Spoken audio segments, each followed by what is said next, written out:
Hello everybody, today we are going to talk about pointers. This topic is really very important and it might be at the beginning very confusing.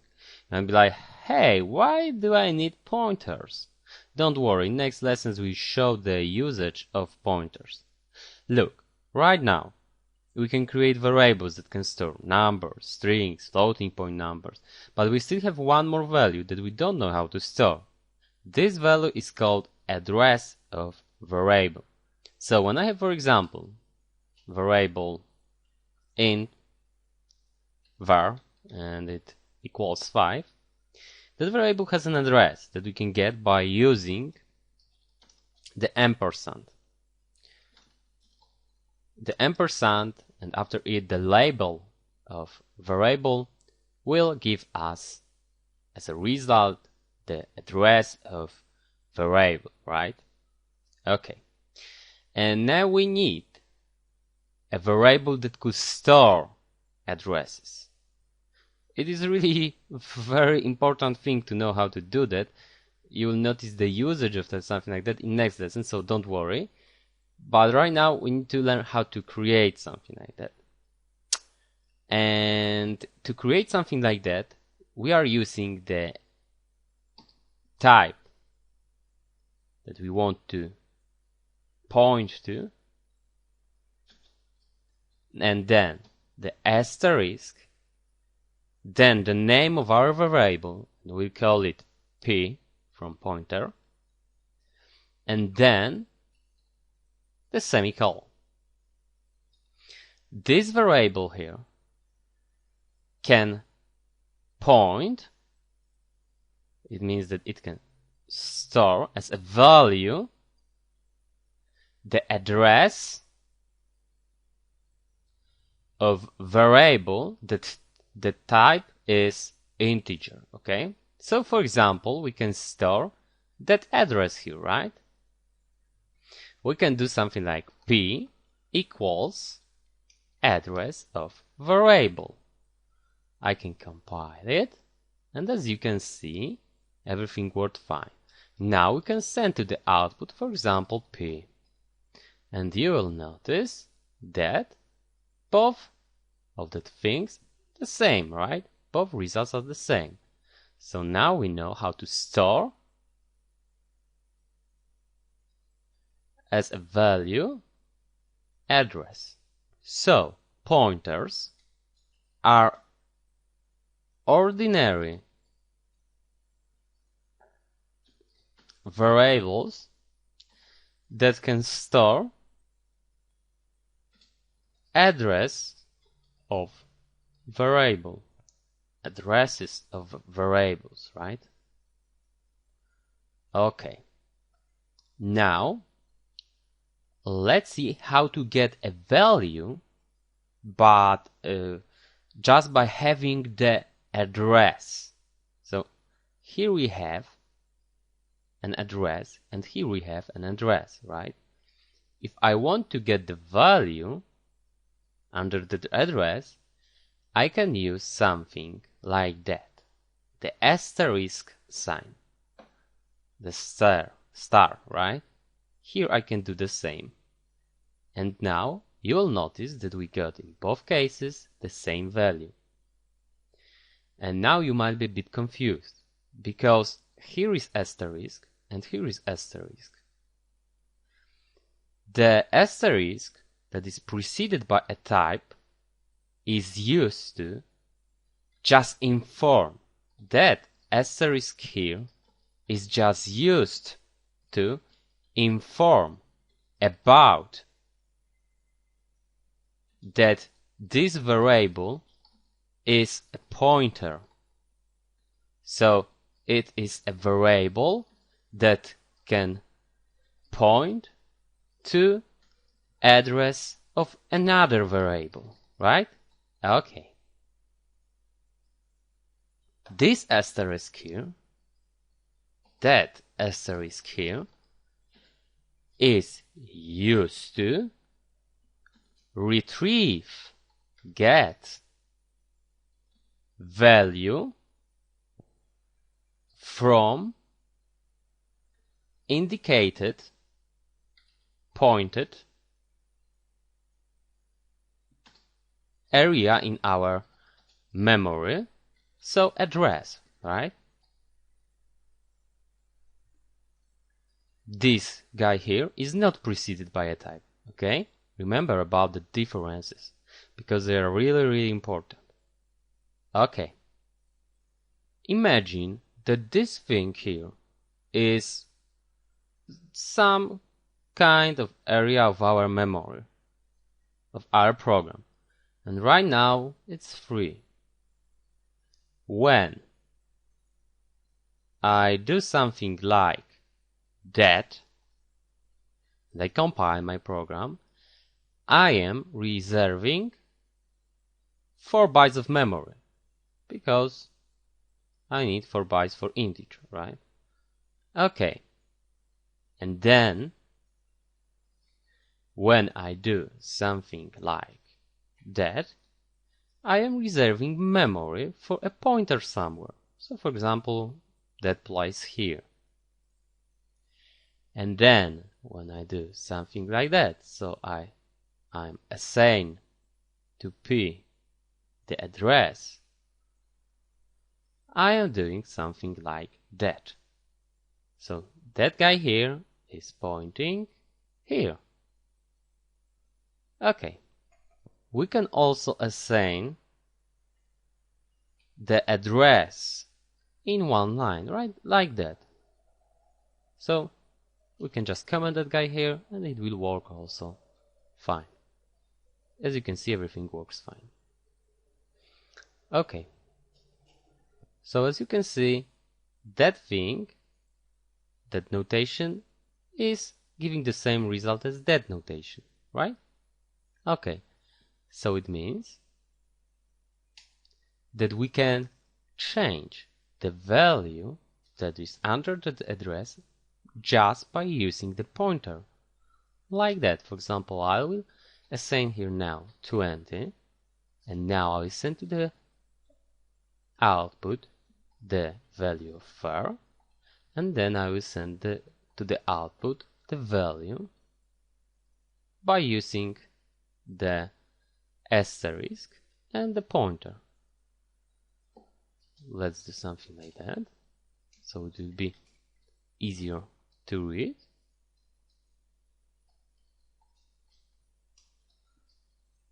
And you will notice after compiling that the value changed here, right? And we use the pointer to change that value. Great. We can also change the value by using, for example, still that guy. And you will notice that in both cases, both values were changed, because we are changing every time the value under the same address. Remember about it. Okay. Now you should notice that we can change where our pointer is pointing to. So for example, I can create another variable, for example a, and I will assign to it, for example, 20. And now I will do, for example, here, in that place here, I will do something like p now will equal to the address of a. So now that guy here is pointing to the address of variable a, not to the address of variable var. So now, when I use here asterisk, I will get the value that is under the address of variable a. And you'll notice that we have 20 now here. Okay? And again, now I can change the value here. And the value will change, and that instruction will change the value of that guy here. So I can send the output to see if it's working. And as you can see, the value changed like I told you, so I didn't lie. Okay, but sometimes we don't want to allow to change where our pointer is pointing to, where it is indicating to, right? When we don't want to allow something like that, we should create something what is called the constant pointer. In order to create a constant pointer, we should add here, in that place, the word constant. Now, we have to assign the address when we are creating a pointer, when we are defining it, and we won't be able to do something like that here. Now when I build it, as you can see, we can read here an error. Assignment of read-only variable. It means that we can't change here, something like that. But when the constant is here, we still can do something like changing the value that the pointer is pointing to. Okay? But we can't, of course, do something like that now. Okay. Let's maybe do something like that so you can read that later. For example, int p constant. Now I add also here the word constant. Now I will, for example, send to a, and I will now comment it. This is a pointer that has to be initialized when defined, because it cannot change after defining it, after defining the thing that it is pointing to. So address, right? You can't change the address it's pointing to. Okay. We can also create something like that. Constant int, and for example p2, and this time I can, for example, again send here, for example, address a, and this time we won't be able to change the value, because when we did it that way, you probably noticed that when we did it that way, we still could change the value here, right? We still could do something like that. But when I do something like that, I won't be able to change the value by using pointer. And sometimes it's really useful. Okay. So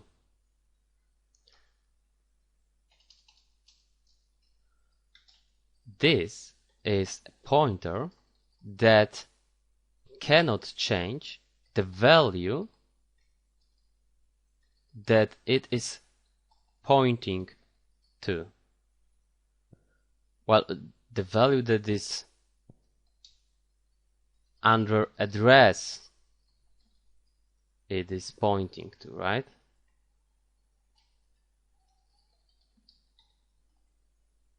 But when we do something like that, we of course can change the address easy. We also can do something like that. Constant in and then again here, for example, constant, and this time this is a pointer that cannot change the value that is under address it is pointing to, and also it can't change the address. Okay? But don't worry, that things are not used very often if you don't understand it right now. The most important part of this lesson is that thing here, okay? Remember about it. And now we'll talk about something what might confuse you a bit more, but don't worry.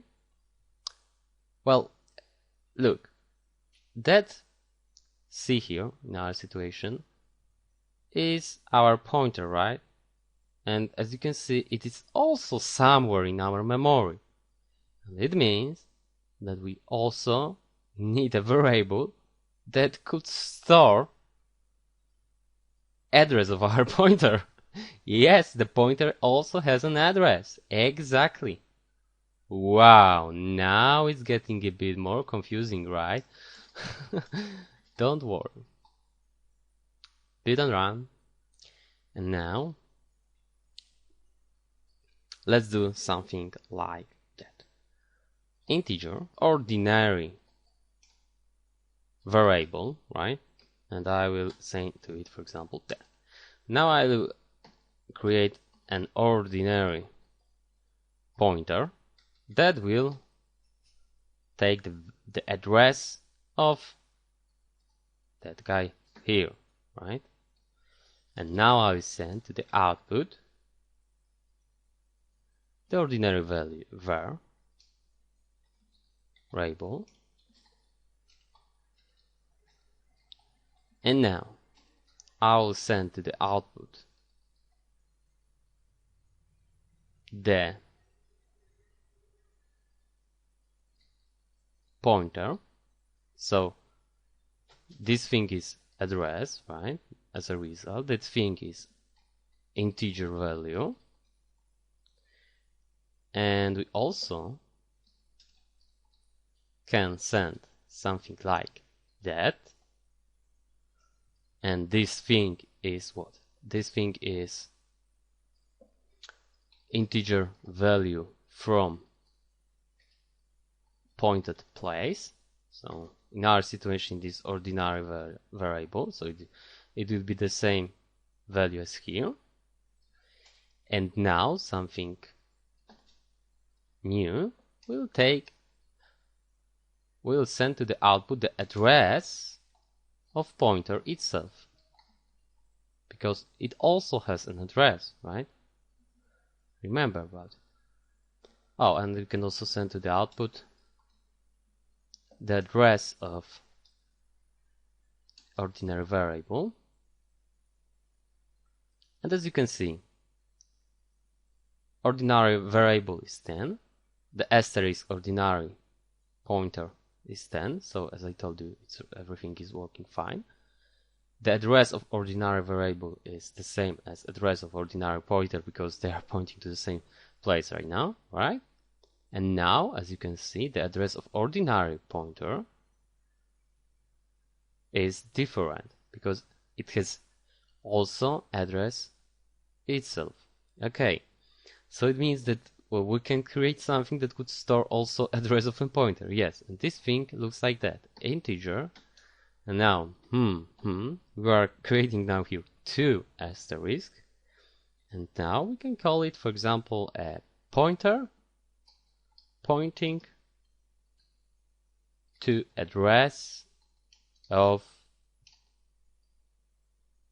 pointer. Yes, I know it might be a bit confusing. And now I can do something like that, ordinary p. And when I do something like, let's send to the output. And let's see if that thing here is the same as that thing here. Let's see. As you can see, it's true. Now we can store the address of that guy here. And if I wanted to store the address of that guy here, because it also has an address, I would do something like that.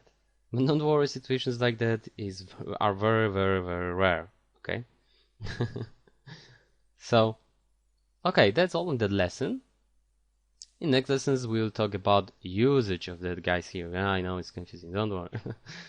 Thank you very much.